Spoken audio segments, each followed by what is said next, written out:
Hey guys, this is Samir for ThinkDigit, and today we're going to be reviewing Prince of Persia: The Shadow and the Flame on iOS and Android.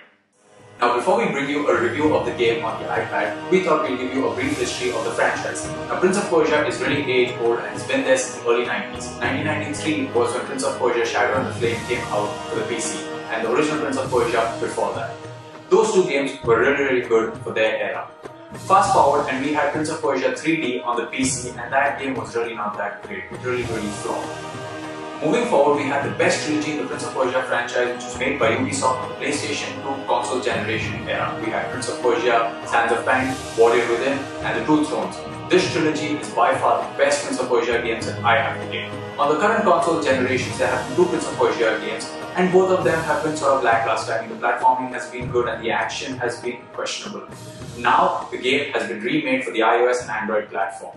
The classic Prince of Persia game was made by Ubisoft and came out on iOS and Android some time ago, and last week they've launched Shadow and the Flame for 170 rupees on the App Store. Is this game worth your hard-earned money? We find out.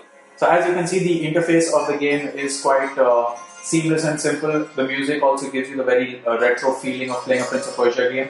If you open the world map, you can see that the entire game spans over 4 variety of locations. You have about 14 levels, and it took us less than 2 hours to complete the entire game with the 96% of exploration.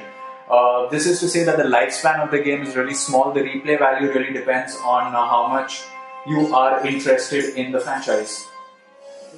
Alright, so we're just going to run you through the first level, which will give you an idea of traversing and combat. So as you can see from the settings menu, you can either have the gesture controls, which is the left side controls the movement, the right side has walking, and it turns into the shield every time you need to perform the fighting actions. You can also have the joystick controls, which is movement is on the left, and every action is controlled by a specific button. Now this you can change as per your preferences. We really prefer the gesture controls. They felt more intuitive, and the game, it feels, was originally designed to be played this way. As you can see, the graphics of the game are pretty decent. There is the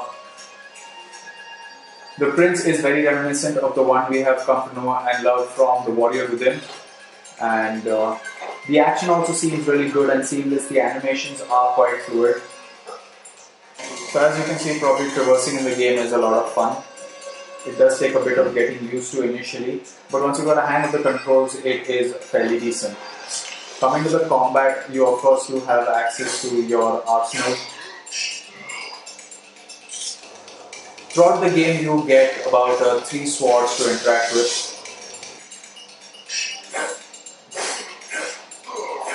You also have the ability to pull off a few special moves.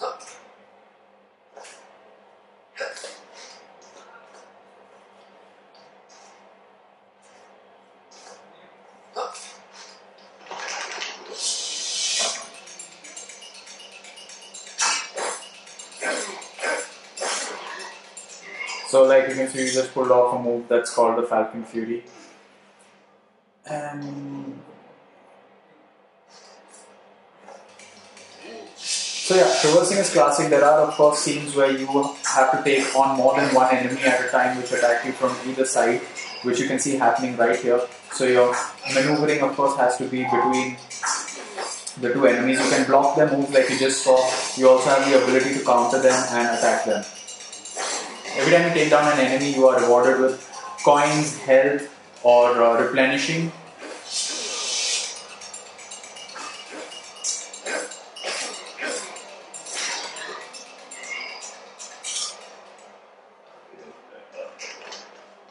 So once you pause the game, you also have the ability to check out a map of the game.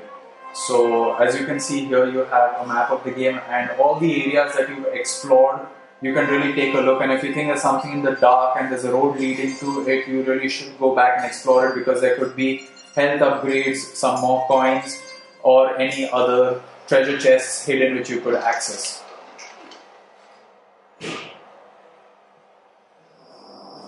So yeah, now this is one of the further levels of the game where gameplay gets slightly trickier, a little tougher, and you have a few more puzzles to go through. You do have a lot of traps that you can navigate through and avoid, and generally traversing the environment in this game is a lot of fun. It is only the combat that gets really repetitive, and it's really easy to just stay with your blade and hide and act.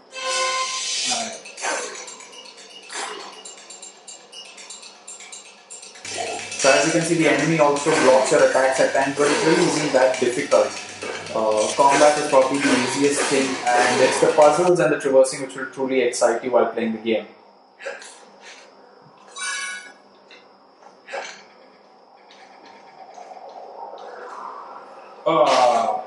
So once you die, it's either game over and you can start from the beginning, or you can revive yourself and you will get back to the last so-called checkpoint from which you can continue. We have of course accessed the treasure chest, so we can just show it to you that you have treasure chests scattered all around the level, and you can just pick off, get more coins, collect coins and use them for upgrades. So to conclude, we'd like to say that the game is good. The action is its weakest point, as the combat gets really repetitive really fast. What you will enjoy, however, is traversing the environments and solving the puzzles which lead you from one corridor to the next and to the end of the level. The 14 levels in the game can be completed in around 2 hours, which means the lifespan of the game is really small.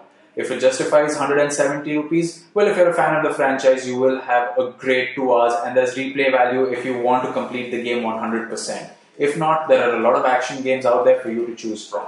We give Prince of Persia a 3 out of 5.